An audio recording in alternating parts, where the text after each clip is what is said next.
Good morning बच्चों, नमस्ते। आज अपन चालू करते हैं ह्यूमन हेल्थ एंड डिजीज पढ़ रहे थे ना, तो उसमें आज चालू करेंगे कवक के द्वारा यानी फंगस के द्वारा कौन कौन सी डिजीज होती है, फंगल इन्फेक्शन कौन कौन से होते हैं। तो बच्चों फंगल इन्फेक्शन किस किस के द्वारा होता है? फंगल इस पे जो क्या नाम है इसका फंगल इन्फेक्शन है वो होता है कौन सा? माइक्रोस्पोरम, है ना। एक सेकेंड, माइक्रोस्पोरम फंगल इन्फेक्शन पढ़ेंगे अपन। क्या हो गया?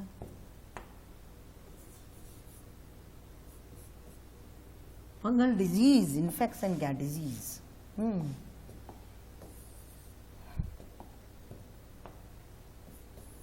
कवक के द्वारा फैलने वाली डिजीज।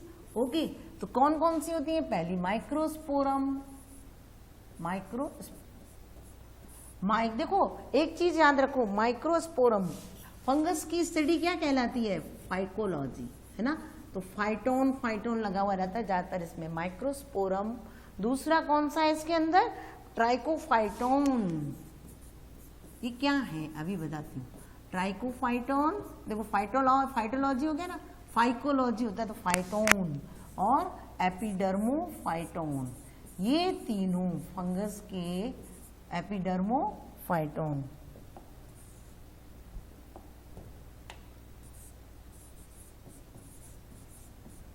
ठीक है, ये जो तीनों होते हैं ये एपिडर्मोफाइटोन और ये क्या नाम है, इन वंश के ये जो वंश के अनेक कवक होते हैं, ये इस वंश के जो कवक हैं, है ना, इस जेनेरा के जो फंगस होते हैं, वो जेनेरा के जो फंगस हैं या कवक हैं, वो क्या करते हैं? वो कवक बोलते हैं ना उनको, ये हमारे अंदर कौन सी डिजीज पैदा करते हैं? Ringworm. कौन सी? रिंग वॉर्म, है ना। रिंग वर्म डिजीज पैदा करते हैं। कैसे? देखो आपको दिखाएं, ये रिंग वर्म कौन से हैं? देखो ये डिजीज, ये देखो रिंग वर्म बन रहा है ना, ये रिंग वर्म तो किसके द्वारा होती है? फंगल इन्फेक्शन के कारण। यानी इन तीन जेनेरा के जो फंगस हैं यानी कवक हैं, वो क्या फैलाते हैं अपने अंदर? कौन कौन से? माइक्रोस्पोरम और एपिडर्मोफाइटोन और ट्राइकोफाइटोन। ये जो तीन जेनेरा के जो फंगस होते हैं वो अपने अंदर ये रिंग वर्म डिजीज फैलाते हैं। कौन सी? Ring worm. देखो ये, और देखो ये जनरली कहाँ प्रेजेंट होती है? ये देखो रिंग वर्म यहाँ हो गई इसके, है ना। दूसरी देखो ये एक और है, क्या हो गया? निकाली नहीं, ये रिंग वर्म, ये देखो हाथ के अंदर रिंग वर्म, है ना। तो ये जो डिजीज होती है, ये डिजीज किसके कारण होती है? ये इस फंगस के कारण होती है। फंगस और क्या कहाँ होती है? जनरली नेल्स पर होती हैं, स्किन पर होती हैं, और जो अपने हेयर के बीच वाला पार्ट है ना, यहाँ पे स्केली पार्ट जो होता है, वहाँ पर उनका लाइजन होने लगता है। यानी ये क्या नाम है, कहते हैं ना इसको, स्केली जैसी परत जैसी हो जाती है, ऐसे इस तरीके से स्किन हो जाती है। आपकी जो स्किन होती है ना, वो यूं इस तरीके से हो जाती है, इसमें ऐसे ब्रेकेज टाइप पड़े रहते हैं, ऐसी दरारें जैसी पड़ी रहती है स्किन के अंदर। और ये किसके कारण होता है? इस रिंग वर्म के, ये क्या नाम है, फंगस के कारण होता है। कहाँ कहाँ पर? नेल्स के ऊपर, स्किन के ऊपर, है ना। ये देखो किसकी जगह पे ये फैले? ये फैलते हैं हमारे शरीर के त्वचा, स्किन। ओ ये क्या हो गया, है ना, त्वचा, नाखून, इनको प्रभावित करते हैं। और अपना स्केली पार्ट, अपने हेयर के बीच का जो स्केली पार्ट है, वहां भी फंगल इन्फेक्शन हो जाता है।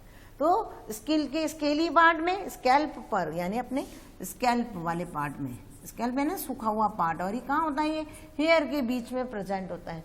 तो वहां पर क्या होता है? ये फंगल इन्फेक्शन हो जाता है। फंगल इन्फेक्शन जो होता है, इस रोग के क्या लक्षण होते हैं कि आपको ये बहुत तेजी से, मतलब आपको एक खुजली चालू हो जाती है। अगर यहाँ पर फंगस इन्फेक्शन हो गया तो आप खुजाते चले जाओगे, पैर में हो गया तो खुजाते चले जाओगे। जनरली कहाँ प्रेजेंट होता है? जहाँ पर स्किन फोल्ड होती है, जैसे त्वचा के जहाँ बलन ज्यादा होते हैं, फोल्डेड जहाँ होती है स्किन, वहां पर फंगल इन्फेक्शन ज्यादा होता है। जैसे अपना क्या नाम है, स्किन, ये जो पैरों के बीच में पैर होते हैं ना, टोज वगैरह था, ये टोज पैरों की उंगलियों में ज्यादा होते हैं, उनके बीच में जो दरारें होती है ना, इन दरारों के बीच में ये फंगल इन्फेक्शन ज्यादा होता है। कमर, जिसको आप कहते हैं क्या, कमर को आप जनरली नाम क्या देते हो? ग्रोइन, है ना। ग्रोइन मीन्स कमर होती है। ग्रोइन का मतलब क्या होता है? कमर, है ना। और इसके अंदर भी, इस पर भी क्या होता है, यहाँ फोल्ड होते हैं ना, तो वहाँ पर भी क्या होता है, फंगल इन्फेक्शन हो जाता है। फंगल इन्फेक्शन क्यों होता है, कैसे होता है, मतलब कैसे हो गया कि जहाँ पर जब ज़्यादा हीट होती है, सपोज गर्मियों में ज़्यादा फंगल इन्फेक्शन होता है, भाई हीट हो जाती है, तो हीट होने के मतलब गर्मी लगती है, उष्ण, और फिर नमी, तो उससे पसीना आने लगता है। तो आप देखते हो ना गर्मियों में ज़्यादा क्यों होता है, क्योंकि एक तो गर्मी पड़ती है तो आपका बॉडी का टेम्परेचर ज़्यादा होता है उस जगह पर, और दूसरा वहाँ पर पसीना आता है। तो दोनों चीज़ें इसके लिए फेवरेबल हो गई, एक तो हीट और दूसरी नमी, यानी ऊष्मा और नमी दोनों चीजें इसको मिलने लग गई, तो ये क्या होगा, ये आराम से आपके बॉडी पे क्या फैलाता है, इन्फेक्शन फैलाता है। तो दो चीज इसमें, एक तो क्या हुआ, पहले तो कहाँ फैलता है, बॉडी के किस पार्ट पर, तो बॉडी का कौन सा पार्ट अफेक्टेड होगा इसमें, याद रखो इस चीज को, ये बॉडी का कौन सा पार्ट अफेक्टेड होता है, बॉडी पार्ट कौन सा अफेक्टेड होगा, तो कौन सा पार्ट अफेक्टेड हुआ, याद रखो इसको, एक तो आपकी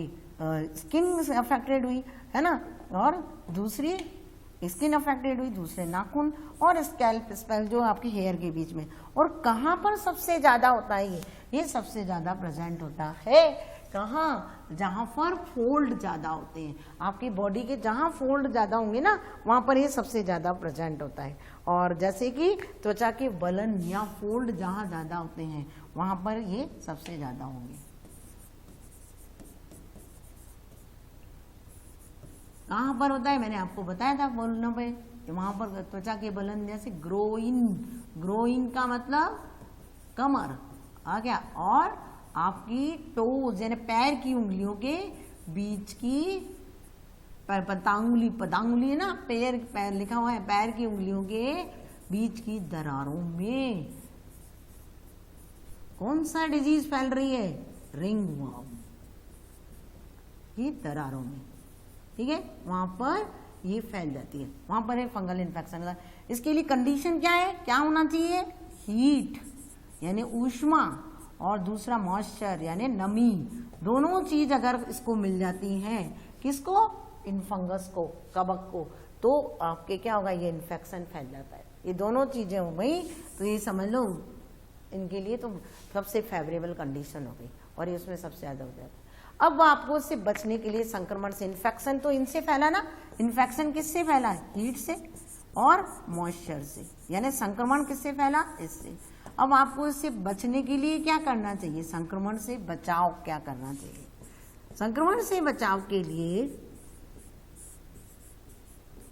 कोई भी इन्फेक्टेड पर्सन होता है ना, जो भी संक्रमित व्यक्ति है, उस क्या हो रहा है, संक्रमण से बचाव क्या होना चाहिए, आपको उसके जो इन्फेक्टेड पर्सन होते हैं उसके सामान को यूज नहीं करना चाहिए, उसकी टॉवल यूज नहीं करना चाहिए, है ना, और उसके कपड़े यूज नहीं करना चाहिए, इवन उसका कंघा भी यूज नहीं करना चाहिए, क्योंकि उसने वो कंघे में से बाल काढ़ा। मैंने आपको बताया था कि हेयर के बीच जो स्कैल्प होते हैं, जो मतलब ऐसी शल्क जैसी चीजें होती है ना, स्कैल्प यहीं पर होते हैं अपने, और उनमें भी फंगल इन्फेक्शन हो जाता है, तो उसके आपने कॉम्ब को यूज किया तो उससे भी क्या होगा, आपके, फिर आपने उसने यूज किया, फिर आपने यूज किया, तो आपके भी जगह तौलिए से उसके टॉवल यूज नहीं करनी चाहिए। तो ये है, तो फंगल इन्फेक्शन की 3 जेनेरा कौन कौन सी, माइक्रोस्पोरम, ट्राइकोफाइटॉन और एपिडर्मोफाइटॉन, ये तीनों के जेनेरा मिलकर के क्या तीनों के जेनेरा क्या फैलाते हैं, ये फैलाते हैं फंगस। कौन सी disease, fungal disease, ringworm, जो आपको मैं बता चुकी हूँ, रिंग वर्म। और ये कैसे फैलती है, जहाँ पर जब हीट ज़्यादा होगी, नमी ज़्यादा होगी, तो ये तेजी से ग्रो करेगी। और कौन सी पार्ट में ज़्यादा फैलती है, जहाँ पर त्वचा के फोल्ड ज़्यादा होते हैं, बलन ज़्यादा होते हैं, फिर फलन क्या है, कमर पर फोल्ड होते हैं, इनके बीच की दरारों के बीच में इस तरीके से होता है ना, तो उसमें, तो इनमें ये तेजी से फैलते हैं, ठीक है। और इसके अलावा इनसे बचाव क्या करना चाहिए, कि हमको बचाव क्या करना चाहिए, किसी भी पेशेंट की, यानी जो संक्रमित व्यक्ति है, उसका टॉवल यूज नहीं करना चाहिए, उसका कंघा यूज नहीं करना चाहिए, और ना ही उसके कपड़े यूज करने चाहिए।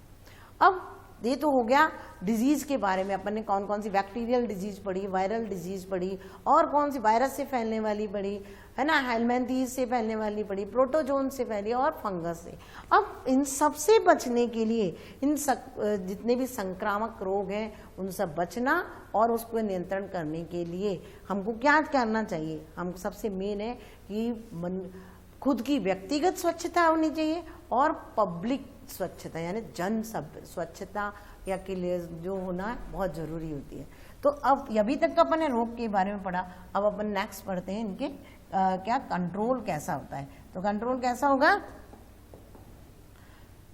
कोई भी कंट्रोल करने के लिए, है ना, स्वच्छ किसके लिए, अपन को जो संक्रामक रोग है ना, उन रोगों को निरोध और नियंत्रण के लिए हमें क्या करना है, उन रोग के निरोध और नियंत्रण के लिए हमें अपनी जो संक्रामक रोग हैं और उनके रोकने और नियंत्रण के लिए, ठीक है,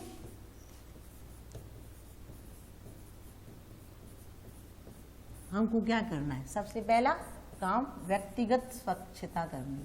आप साफ सुथरे हो, साफ रहते हो, रोज नहाते हो, है ना, शुद्ध भोजन लेते हो, शुद्ध पानी पीते हो, तो आपको कोई रोग नहीं होगा। तो व्यक्तिगत स्वच्छता नंबर 1। नंबर 2 पर्सनल हो गई ना, दूसरी जन स्वच्छता, ठीक है, जन स्वच्छता। व्यक्तिगत स्वच्छता के अंतर्गत क्या आता है कि आपने जैसे शरीर को साफ रखना है, आपको पीने का पानी साफ रखना है, यानी आप कंटामिनेट संदूषित पानी नहीं पीना है, एकदम शुद्ध पानी पीना है। और इसके अलावा संदूषित भोजन नहीं खाना, प्योर भोजन खाना, जहाँ पर मक्खी नहीं बैठी हो, मच्छर नहीं बैठे, यानी भोजन को कैसे रखना है, ढक करके रखना चाहिए। ये तो हो गया अपनी पब्लिक व्यक्तिगत स्वच्छता के अंदर। व्यक्तिगत स्वच्छता में क्या आया, नंबर 1 आपको भोजन अपने शरीर को साफ सुथरा रखना है, नंबर 2 पीने का पानी स्वच्छ रखना है, भोजन स्वच्छ रखना है ना, और इसके अलावा जितने भी फ्रूट सब्जियां वेजिटेबल जो भी आप खाते हो वो भी कैसे रखने, एकदम स्वच्छ रखने। जन स्वच्छता में क्या आएगा, इसके अंदर आप जो भी बॉडी शरीर क्या नाम है, पब्लिक जगह पर जो होती है ना, आम जगह, वहाँ पर जो डिस्पोजेबल होता है, एक्सक्रीटा सब्सटेंस होते हैं, यानी उत्सर्जी पदार्थ होते हैं, उन उत्सर्जी पदार्थों को का डिस्पोजेबल होना चाहिए, यानी जितने भी स्वच्छ पदार्थ होते हैं एक्सक्रीटा वगैरह, उन सबका समुचित निपटान होना चाहिए, ठीक है। इन जन स्वच्छता में आता है कि कोई भी वेस्ट प्रोडक्ट उत्सर्जी पदार्थ है उनका समुचित निपटान, है ना। तो उत्सर्जी पदार्थों का, जितने भी उत्सर्जी पदार्थ हैं जिसको आप शौच वगैरह से भी होते हैं ना, एक्सक्रीटा जिसको आप कहते हो, एक्सक्रीटा वगैरह, है ना, उन उत्सर्जी पदार्थों का, मलमूत्र जिसको आप बोलते हो ना, ये इनका क्या होना चाहिए, पदार्थों का समुचित निपटान, यानी डिस्पोजेबल होना चाहिए, ठीक है, नंबर 1। नंबर 2 जहां जलाशय वगैरह होते हैं, जलाशय हैं, तालाब हैं,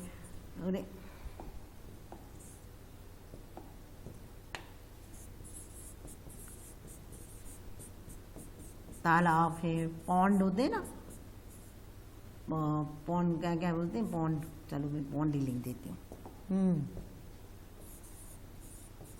पॉन्ड्स वगैरह, तो वहाँ पर वो कैसे होनी चाहिए, ये सारे उनमें तालाबों की हमेशा क्या होनी चाहिए, समय समय पर सफाई कर देना चाहिए, और उसको संक्रमण से बचने के लिए क्या करते हैं, कभी उसमें छिड़काव भी करते, क्लोरीन वगैरह डाल देते हैं, जिससे क्या होगा, वो एकदम बैक्टीरिया या वायरस से फ्री रहते हैं। तो जलाशय, तालाब, पॉन्ड्स, इनको क्या करना चाहिए, समय समय पर सफाई करनी चाहिए, इनकी सफाई करनी चाहिए समय समय पर, और संक्रमण से विमुक्त करना चाहिए, है ना। इसके अलावा आप क्या करते हो, मेन चीज क्या होती है, जहाँ पर आम पब्लिक जहाँ का भोजन खाती है, या आप जैसे जनरली गोलगप्पे खाते हो, खुले हुए रहते हैं, और आपने उसको, उसमें मक्खी आकर के बैठी और वही भोजन आपने खा लिया, तो आप संक्रमित हो गए ना। तो उन जहाँ पर खुला हुआ भोजन रखा रहता है, उन सब की क्या होती है, साफ सफाई होनी चाहिए, स्वच्छता होनी चाहिए, सबसे इंपॉर्टेंट चीज ये होती है। इसके अलावा क्या होता है कि कुछ बीमारियां ऐसी होती हैं जो कि क्या क्या फैलती है, संक्रामक पदार्थों के या संक्रामक पानी के द्वारा फैलती हैं। जैसे अपन ने पढ़ा था कौन सी, अमीबियासिस, है ना, अमीबा से जो फैलती है, संक्रामक पदार्थ जो भी हैं, खाद्य पदार्थ, है ना, और क्या, पानी, खाद्य पदार्थ और संक्रामक, मैं संक्रामक को शॉर्ट लिख देती हूँ, संक्रामक पानी से जो बीमारियां फैलती हैं,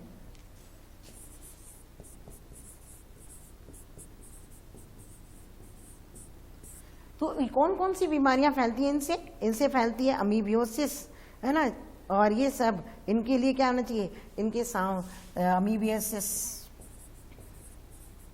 और एस्केरियासिस, बहुत सारी आपको बताई थी मैंने ना, एस्केरियासिस। इन बीमारियों से बचने के लिए आपको फूड कैसा खाना है, इन फूड से, ऐसे फूड से बचना चाहिए जिससे कि ये बीमारियां आपको ना होना चाहिए। यानी आप संक्रमित भोजन नहीं लेना चाहिए, आपको संक्रमित पानी नहीं लेना चाहिए, जिससे आप इन बीमारियों से बच सके। क्योंकि आपको मालूम है गंदा पानी पीने से, गंदा भोजन लेने से ये बीमारियां हो जाती हैं। कई बार क्या होता है, इंसेक्ट भी अपने बीमारियां फैलाते हैं। कौन से इंसेक्ट फैलाते हैं बीमारियां? जैसे आपने देखा था कि क्या नाम है, ये ड्रैकनकुलस मेडियंसिस क्यूलेक्स मच्छर के द्वारा था। मच्छर मलेरिया जो होता है वो भी मच्छर के द्वारा ही फैलता है ना। तो इन जो इंसेक्ट हमारे शरीर में बीमारियां फैलाते हैं, मक्खियां होती हैं वो हमारे बीमारियां फैलाती हैं, तो उस जगह को, उन इंसेक्ट से फैलने वाली जो बीमारियां होती हैं उनको उनके यानी उनको क्या कहते हैं, रोग वाहक। तो रोग वाहकों का नियंत्रण होना चाहिए। रोग वाहक कौन है? मक्खी, मच्छर, मक्खी, है ना। नियंत्रण, रोग वाहकों का नियंत्रण होना चाहिए, प्लस उनका रोग वाहकों का, इनको कंट्रोल करना चाहिए था। और इसके अलावा क्या नियंत्रण करना चाहिए? उनका जो ब्रीडिंग होता है, प्रजनन जगह है ना, ब्रीडिंग पार्ट जहाँ होता है, जहाँ वो प्रजनन करती है, प्रजनन जगह, उसको क्या करना चाहिए? उनको नियंत्रित करना चाहिए, यानी नष्ट करना चाहिए। ठीक है, नष्ट करना चाहिए। क्लियर? नहीं तो अगर ये रहेंगे मच्छर मक्खी ज्यादा, तो उसके लिए नष्ट करने के लिए आप क्या करोगे? जो जहां पर कूलर का, जैसे आपके घर में मच्छर ज्यादा पैदा हो जाएंगे, कब? जब आप कूलर में पानी पुराना रखा रहेंगे, तो कूलर की नियमित टाइम पर क्या करना चाहिए? समय समय पर सफाई कर देनी चाहिए। कहीं पॉन्ड्स वगैरह कहीं पानी इकट्ठा है तो उसको हटा देना चाहिए। इसके अलावा कोई इंसेक्टिसाइड का भी स्प्रे होता है ना। इनके अलावा इंसेक्टिसाइड्स यानी जो इंसेक्ट को किल करते हैं उसका स्प्रे भी करना चाहिए, इंसेक्टिसाइड स्प्रे करना चाहिए। और मच्छरों से बचने के लिए एक मछली पाली जाती है, उस मछली को बोलते हैं गैम्बूसिया मछली। कौन सी मछली? गैम्बूसिया। ये जो मछली होती है ये क्या करती है? ये मछली के लार्वा को खाती है। ये किसको खाती है? मछली को नहीं खाती, ओ सॉरी, मच्छर के लार्वा को खाती है। वही मैंने कहा, कुछ गलत लिख रही हूँ। ये मच्छर के लार्वा को खा जाती है। तो ये क्वेश्चन बहुत आता है कि कौन सी मछली मच्छर के लार्वा को खाती है? तो ये याद रखो, गैम्बूसिया मछली। ये गैम्बूसिया मछली है, ये मच्छर के लार्वा को खा जाती है ना। और इससे मच्छर क्या होगा? कंट्रोल हो जाएंगे। जब लार्वा ही नहीं होंगे तो मच्छर ही नहीं पैदा होंगे। ठीक है। इसके अलावा आपको अपने घर की जो खिड़कियां दरवाजे हैं उसमें क्या लगाना चाहिए? नेट लगा देना चाहिए, जिससे भी क्या होगी? प्रोटेक्शन हो जाएगी। तो यानी ये सारी सुरक्षाएं हमको करनी चाहिए जिससे हम मच्छरों से बच सकें या दूसरी बीमारियों से बच सकें। ठीक है। अभी ये जनरली आप सुन रहे हैं एडीज मच्छर जो है ना, क्या फैलाता है? चिकनगुनिया और डेंगू। ये मच्छर हमेशा कब काटते हैं? दिन में काटते हैं। तो इनसे बचना चाहिए। ठीक है ना। तो ये सारी चीजें का हमको क्या करना चाहिए? नियंत्रण करना चाहिए। इसके अलावा टाइफाइड नाम सुना है, डिप्थीरिया, टाइफाइड, काली खांसी जिसको आप कहते हो, है ना, टिटनस होते हैं, इनके लिए वैक्सीन बनाए जाते हैं और उन वैक्सीन का इसके टीके लगाए जाते हैं जिससे कि हमारी बॉडी क्या है? प्रोटेक्ट हो सके। तो वैक्सीन क्या होता है? वैक्सीन क्या है वास्तव में? कि कोई भी पैथोजन है या रोग वाहक जो होता है, उस रोग वाहक का, जो रोग वाहक है ना, जिसको हम पैथोजन बोलते हैं, क्या बोलते हैं? पैथोजन। इस रोग वाहक के एंटीजेंस हमारी बॉडी के अंदर एंटर कराए जाते हैं, है ना। क्या एंटर कराए जाते हैं? हमारी बॉडी में एंटर कराए जाते हैं और उसके अगेंस्ट, इस बीमारी के अगेंस्ट हमारे शरीर में क्या पैदा हो जाती है? प्रतिरोधक क्षमता पैदा हो जाती है। तो उसे कहते हैं वैक्सीन। क्या बोलते हैं उसको? वैक्सीन। तो वैक्सीन का मतलब क्या है? कि जब वैक्सीन का मतलब होता है कि वैक्सीन एक पैथोजन के एंटीजेंस होते हैं। किसके एंटीजेंस है ये? एक पैथोजन के एंटीजन है। किसके? पैथोजन के। और इन पैथोजन के एंटीजेंस को जब हम किसी भी व्यक्ति के शरीर में प्रवेश कराया जाता है तो उसके प्रति उनमें इम्यूनिटी उत्पन्न हो जाती है, प्रतिरोधकता उत्पन्न हो जाती है। तो ये वैक्सीन, किस किस की वैक्सीन देखें आपने? आप बचपन में ही लग जाते हैं जिससे आपको इन बीमारियों से सुविधा। BCG का टीका लगता है ना वैक्सीन। इसके अलावा डिप्थीरिया का, है ना, टिटनस, कई बार आपका किसी चीज़ से, लोहे से लग जाती है या कुछ इन्फेक्शन हो जाता है तो वो क्या करते हो आप? टिटनस का टीका लगाते हो कि नहीं? टिटनस का पत्थर से लोहे से इनसे लग जाती है तो टिटनस का टीका लगाते हो, है ना। तो वो भी क्या है? वैक्सीन है एक, और 24 घंटे के अंदर अंदर लगा देना चाहिए, अदरवाइज क्या टिटनस फैल जाता है। है ना। और इसके अलावा डिप्थीरिया वगैरह तो बचपन में ही लग जाते हैं, पोलियो की जो ओरल ड्रॉप है वो भी एक वैक्सीन रहती है, तो इन सब का उपयोग करना चाहिए।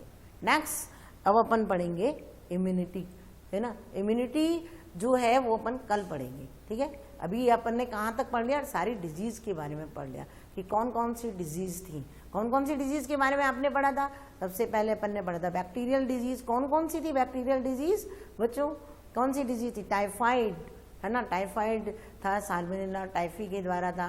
फिर इसके अलावा क्या नाम है इसका, डिप्थीरिया था और टिटनस था, है ना, ये सारी टिटनस था।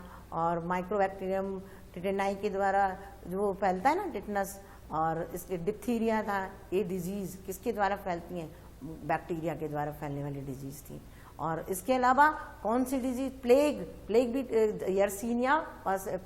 यर्सीनिया बैस्टिस के द्वारा कौन सी फैल रही थी, प्लेग डिजीज फैल रही थी। और इसके अलावा विब्रियो कॉलेरी के द्वारा कौन सा फैलती है, हैजा फैलता है ना। तो ये बैक्टीरियल डिजीज थी। वायरल, इसके बाद अपन ने कौन सा पढ़ा था, बैक्टीरियल डिजीज के बाद क्या नाम है, वायरल डिजीज। तो वायरल डिजीज कौन कौन सी थी, पोलियो, हेपेटाइटिस और chikungunya, dengue, SARS, swine flu, ये सब कौन सी वायरल डिजीज होती है। और इसके अलावा ये क्या नाम है इसका, वायरस के रेबीज भी एक वायरल डिजीज होती है। फिर इसके बाद अपन ने प्रोटोजोन डिजीज पढ़ी। प्रोटोजोन डिजीज कौन कौन सी थी, एक तो थी अमीबियासिस जो कि एंटामीबा हिस्टोलाइटिका के द्वारा होती है, और उसमें अपनी जो लार्ज इंटेस्टाइन में प्रेजेंट होता है एंटामीबा हिस्टोलाइटिका, और वो अमीबियासिस जो रोग पैदा कर देता है। फिर इसके बाद एंटामीबा हिस्टोलाइटिका हो गया, इसके बाद प्लाज्मोडियम अपने में क्या फैलाता है, मलेरिया फैलाता है। और प्लाज्मोडियम की 4 जातियां थी, बाइवैक्स, ओवेल, मलेरिया या फैल्सीपेरम, जिसमें से फैल्सीपेरम सबसे डेंजरस होता है, जो कि मैलिग्नेंट, जिसको आप बोलते हैं दुर्दम मलेरिया फैला देता है, जिससे ब्लैक वाटर फीवर हो जाता है, पर्सीनियस एनीमिया हो जाता है ना। सेरिब्रल पार्ट उसमें क्या हो जाता है, उसमें क्लॉट जम जाता है ब्लड का, ठीक है। फिर इसके बाद, और ये इसमें 2 होस्ट में होता है, एक मनुष्य और दूसरा मच्छर, और मच्छर वाहक के रूप में भी कार्य करता है, क्लियर। और इसमें जो संक्रमित अवस्था होती है वो स्पोरोजोइट्स होती है। सारा रिवाइज करा रही हूँ मैं आपको। नेक्स्ट स्टेज थी क्या नाम है, इसके प्रोटोजोन्स के बाद अपन आ गए हेलमेंथीज में। हेलमेंथीज के अंदर कौन कौन सी डिजीज थी, एक तो एस्केरियोसिस जो कि एस्केरिस के द्वारा फैलती है, जिसमें एब्डोमिनल पेन होता है, इंटेस्टाइनल पेन हो जाता है, ब्लॉकेज होता है इंटेस्टाइन में, है ना, वोमिटिंग होने लगती है। ये एस्केरियोसिस रोग थी, कंटामिनेटेड फूड और वाटर लेने से हो जाता है। फिर इसके बाद कौन सी थी, बुचलेरिया बैंक्रॉफ्टी। बुचलेरिया बैंक्रॉफ्टी से एलिफेंटियासिस रोग या फाइलेरियासिस रोग हो जाता है, और बुचलेरिया बैंक्रॉफ्टी का दूसरा नाम फाइलेरियल वर्म्स होता है ना। तो ये इसमें क्या होता है, लिम्फ वेसल्स ब्लॉक हो जाती हैं, जिससे लिम्फ की मात्रा, यानी तरल जो लिम्फ होता है ना, जिसको आप क्या बोलते हैं, लिम्फी बोलते हैं, लसीका तरल की मात्रा बढ़ जाती है, और वो धीरे धीरे एक सूजन का रूप ले लेती है। इसके अलावा उसमें जननांग भी प्रभावित होते हैं। तो ये कौन सी डिजीज थी, ये हेलमेंथीज डिजीज थी इसके। और वैसे टीनिया सोलियम के द्वारा भी होती है टीनियसिस रोग, लेकिन वो आपके कोर्स में नहीं है ना। फिर क्या नाम है इसके, ये वायरस के द्वारा एक और डिजीज है कॉमन कोल्ड जो कि आपके कोर्स में है, वो बताना भूल गई मैं, रिवाइज करना भूल गई, वैसे तो बता दिया, रिवाइज करना। कॉमन कोल्ड किसके द्वारा होती है, राइनो वायरस के द्वारा होती है, जिससे आपका कौन सा पार्ट इन्फेक्टेड होता है, नेजल यानी नाक वाले पार्ट से लेकर के श्वसन पथ तक का, लेकिन इसमें लंग्स प्रभावित नहीं होता, ठीक है। और इसमें नाक बंद हो जाती है, नेजल कंजेशन होता है, नाक बहने लगती है, ठीक है, ये, और गला खरखराने लगता है, कफ होने लगता है, ये सारी चीज़ें, फीवर होने लगता है, बॉडी थकी हुई रहती है। ये बीमारियां किससे थी, उस कॉमन कोल्ड राइनो वायरस के कारण होती है, ठीक है। अब नेक्स्ट कौन सा डिजीज थी, हेलमेंथीज भी हो गई, और आज अपन ने फंगल डिजीज पढ़ी। और फंगल डिजीज कौन कौन सी है, फंगल डिजीज कौन सी जेनरा के द्वारा होती है, माइक्रोस्पोरम और ट्राइकोफाइटोन और एपिडर्मोफाइटोन, इनके द्वारा फंगल डिजीज फैलती है। कौन सी डिजीज, क्या नाम है उसका, रिंग वर्म डिजीज, जो कि मैं आपको पहले बता चुकी हूँ, देखो फिर भी देख लो, ये रिंग वर्म डिजीज, ये रिंग वर्म डिजीज होती है। और ये कब होती है, इसके लिए कि जब ज़्यादा हीट होती है, जैसे ज़्यादातर गर्मियों में बहुत होता है, क्योंकि हीट होती, गर्मी होती ज़्यादा, और गर्मी के साथ पसीना आता है, तो नमी भी मिल गई उसको और गर्मी भी मिल गई, तो वहाँ पर ये जल्दी पैदा हो जाती है फंगल इन्फेक्शन। इसलिए अपने शरीर को साफ सुथरा और सूखा रखना चाहिए, है ना, गर्मियों में, ठीक है। और ये कहाँ होती है, जहां पर अपने बॉडी के फोल्ड यानी त्वचा के जहां फोल्ड होते हैं वहां ज्यादा होती है। इनके बीच की दरारें, ग्रीन क्या नाम है, कमर, है ना, उनके बीच में ज्यादा होती है। और इसमें हमको इन्फेक्टेड पर्सन का ना टॉवेल यूज करना चाहिए, ना ही उसके कॉम यूज करना चाहिए, ना ही उसके कपड़े यूज करना चाहिए, क्योंकि सब में उसके क्या हो गए, जर्म्स आ जाते हैं तो वो आपको नुकसान पहुंचाते हैं। क्लियर है। इसके बाद मैंने बचाव और नियंत्रण बता दिए। अपने को खुद को स्वस्थ रखना है, भोजन स्वस्थ मैंने कैसे खाना, हाइजीन लेना है, यानी जो संदूषित ना हो, पानी संदूषित ना हो, ऐसा पानी पीना है। फ्रूट फल जो भी हमको ऐसा खाना है जो संदूषित ना हो, ऐसा भोजन हमको, ऐसा पानी लेना है। और जन स्वास्थ्य के लिए जो गंदा कचरा यानी मल मूत्र उनको जगह जगह नहीं होना चाहिए, उसके लिए हमको उसका उचित निपटान करना चाहिए। फिर जो पानी जहाँ स्टोर होता है वो समय समय पर उसकी सफाई होती रहना चाहिए, वहाँ पर कुछ क्लोरीन वगैरह डालना चाहिए जिससे वो पानी स्वच्छ रहे। और दूसरा जो क्या नाम है, इसके अलावा जहाँ कुछ बीमारियाँ जो इंसेक्ट के द्वारा फैलती हैं, जैसे मच्छर के द्वारा, मक्खी के द्वारा, तो उन इंसेक्ट पर जो वाहक हो गए ना एक तरीके से, तो उन वाहक पर क्या करना चाहिए, नियंत्रण करना चाहिए। यानी कैसे नियंत्रण करना चाहिए, यानी उनको क्या नाम है, एक तो उनके जहाँ पर ब्रीडिंग वाला सीजन होता है तो ब्रीडिंग पार्ट को जहाँ पर वो ज़्यादा लार्वा उत्पन्न कर देगी तो नुकसान होगा ना, तो ब्रीडिंग वाले पार्ट को नुकसान क्या करना चाहिए, नष्ट कर देना चाहिए। और उनको खुद को इंसेक्टिसाइड डाल करके नष्ट करना चाहिए। जैसे मच्छर अगर पानी रुका हुआ है कूलर में या कहीं पर भी, तो क्या वहाँ पर मच्छर ज़्यादा पैदा हो जाएंगे। तो आपको क्या करना होगा, वहाँ पे गैम्बूसिया मछली डाल देंगे तो वो क्या करती है, उसके लार्वा को खा जाती है, ठीक है। और पानी को साफ करते रहोगे या इंसेक्टिसाइड का स्प्रे करोगे तो भी वो नष्ट हो जाएंगे। इसके अलावा और कुछ बीमारियां ऐसी होती हैं, जैसे क्या नाम है, ये तो कौन सी ऐसी थी जो मच्छर वगैरह के द्वारा, अमीबियासिस है, एस्केरियासिस है, ये किसके द्वारा फैलती है, वाहक के द्वारा फैलती है ना। कुछ बीमारियां ऐसी टाइफाइड है, इन सब के लिए क्या है आजकल, इनसे बचने के लिए टाइफाइड है, टिटनस है, डिप्थीरिया है, इनसे बचने के लिए मीजल्स, खसरा वगैरह, इनसे बचने के लिए आपके पास वैक्सीन लगाए जाते हैं। और मैंने आपको बता दिया वैक्सीन क्या है, वैक्सीन किसी भी रोग वाहक के, जो रोग जनक है, वो पैथोजन जिसको कहते हैं, जो रोग फैलाते हैं, है ना, उन रोग जनक के क्या होते हैं, एंटीजेंस होते हैं, और वो हमारी बॉडी के अंदर एंटर कराए जाते हैं, जिससे उस रोग के प्रति हमारे शरीर में इम्यूनिटी पैदा हो जाती है। Clear? Okay, thank you very much.